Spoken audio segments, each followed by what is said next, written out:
Everyone's heard the story of the first rebel, the angel who tried to rise above the throne of God, the one cast down in fire and fury, Lucifer. His fall shook heaven, his pride broke creation, and for many, the story ends there. One rebellion, one fall, one devil.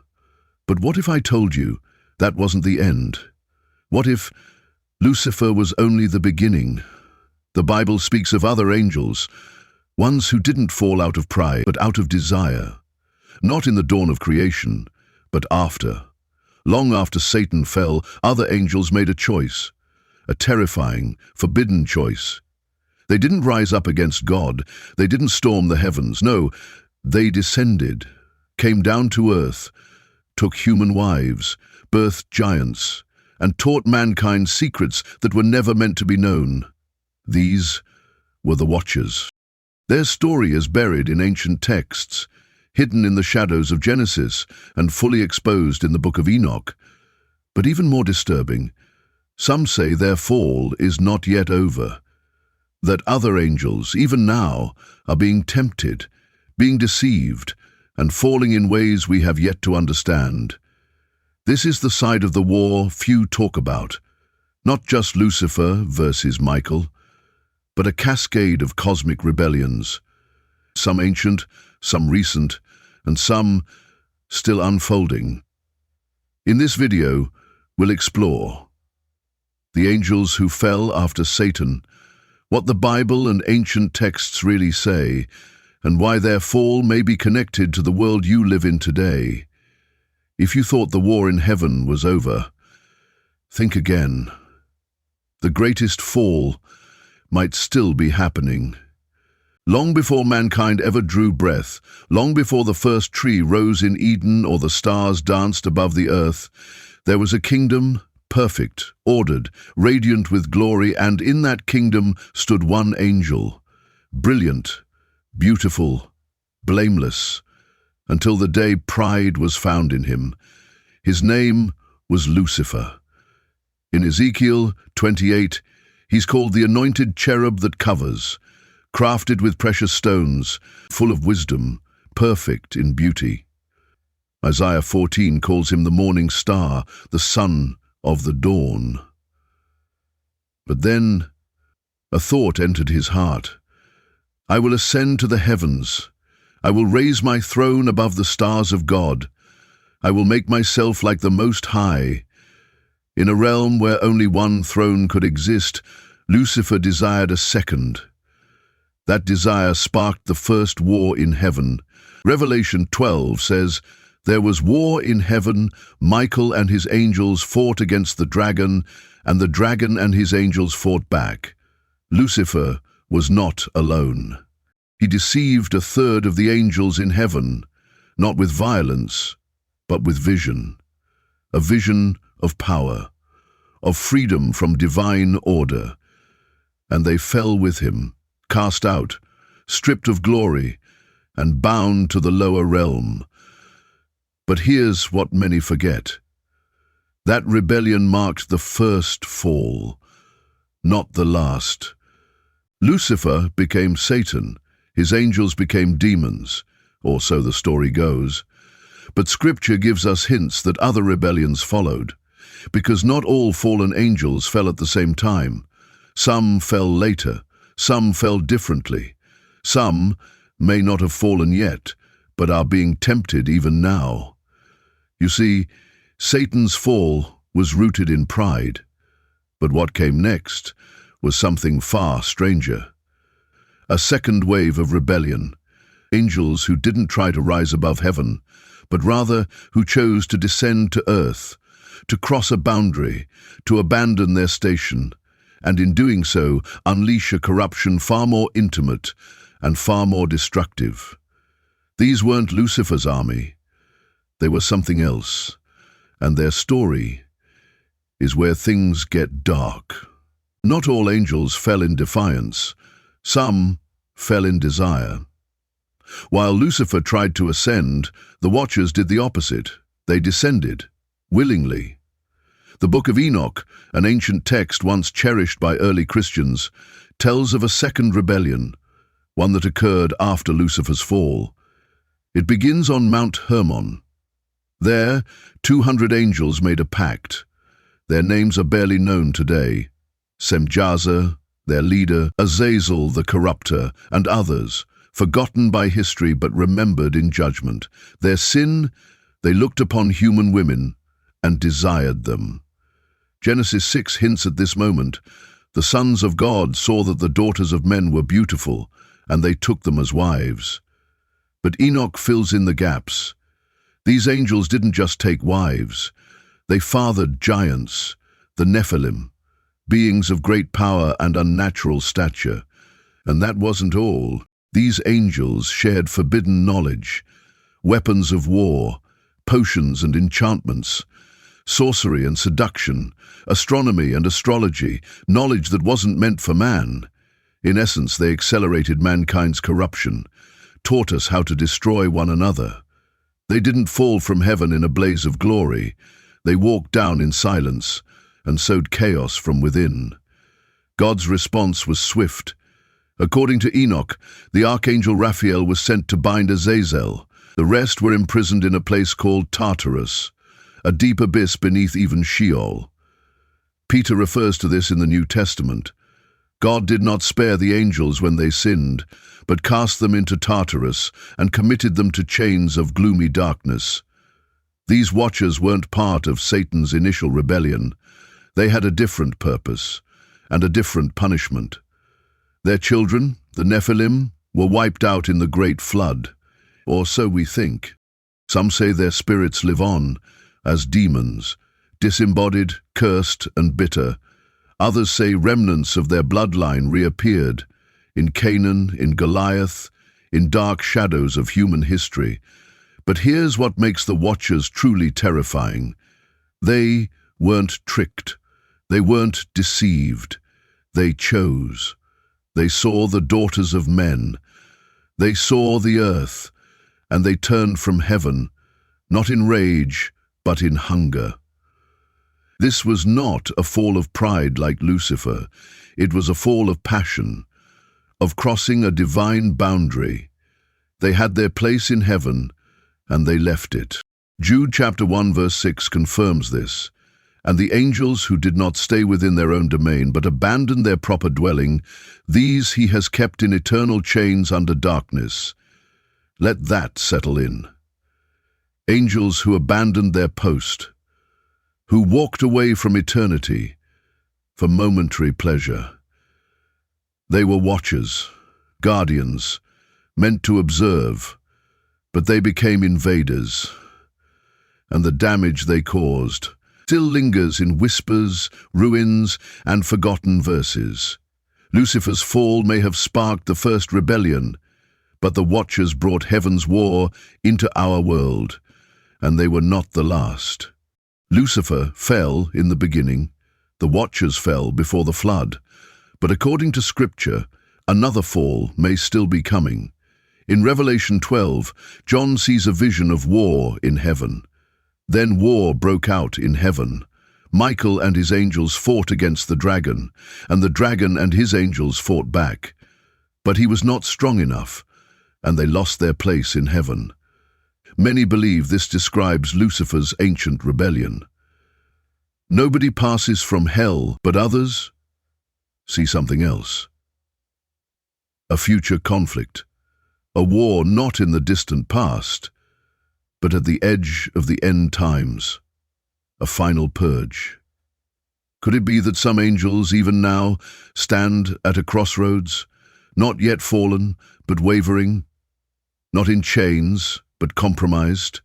Revelation 12:4 speaks of a third of the stars being swept from heaven by the dragon's tail. In prophetic literature, stars often represent angels. Some scholars believe this sweeping may not have happened all at once. Some of these beings may have fallen later, or may fall still. And what's more, Paul tells us in Ephesians 6, we wrestle not against flesh and blood, but against principalities, against powers, against rulers of the darkness of this world, against spiritual wickedness in high places. These rulers aren't just demons.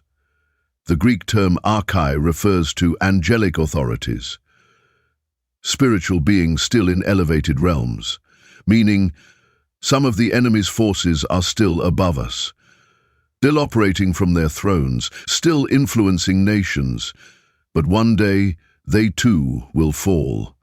Revelation speaks of angels being cast down, of Satan being bound, and of judgment raining upon those in the heavens.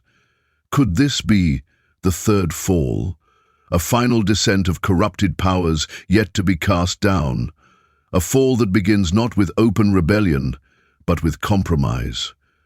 These may not be fallen angels in the classic sense, yet, but their hearts are already drifting, their allegiance already split, and when the time comes, they too will be swept from the heavens, not in a quiet exile, but in a blaze of judgment. If Lucifer's fall was rebellion, if the Watcher's fall was lust, then the third fall may be deception, a falling not of defiance, but of slow corruption. A warning not just for angels, but for us. Lucifer, the Watchers, the dragon and his angels in Revelation. These are the known rebellions. But the Bible holds hints, shadows of other beings, fallen or compromised, hidden between the lines. Let's start with a mysterious figure in the book of Daniel. The prince of the kingdom of Persia resisted me 21 days. That's what the angel tells Daniel in chapter 10. This prince wasn't a human ruler. He was a spiritual entity, powerful enough to block an angel of God for 3 weeks. Who was he? A fallen angel? A territorial power? A watcher who never went to Tartarus? We're not told. But we are told that Michael, the archangel, had to intervene. Then the angel warns Daniel that after he leaves, the prince of Greece will come, another spiritual being, another regional dominator.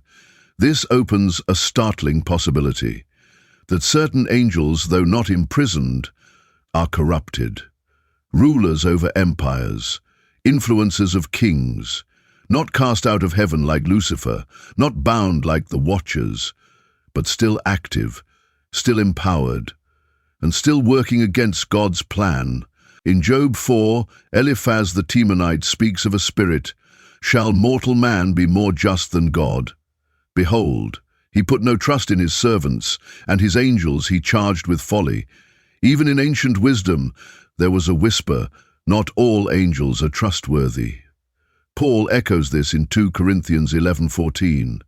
And no wonder, for even Satan disguises himself as an angel of light. What if others do the same? What if some who appear as divine messengers are agents of deception? Revelation 2 speaks of those who call themselves apostles but are not. Jude speaks of wandering stars, for whom blackest darkness has been reserved forever. Stars, often symbolic of angels, wandering, straying from the order of heaven. Could it be that there are angels, right now, not yet judged, not yet chained, but wandering, spirits who once served and now sow confusion? These may not be part of Lucifer's fall or Enoch's watchers, but they're no less dangerous, and they may be hiding behind pulpits, politics, and platforms.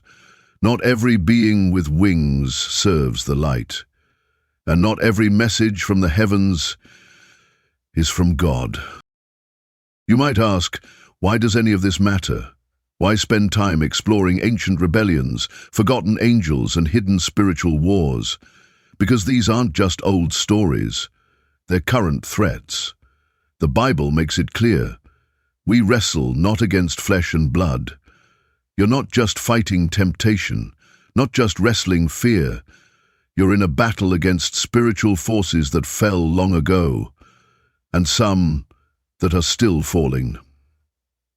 Angels who once stood in heaven's glory now turn to darkness, and yet their authority still echoes. Some rule over regions, Some whisper through deception.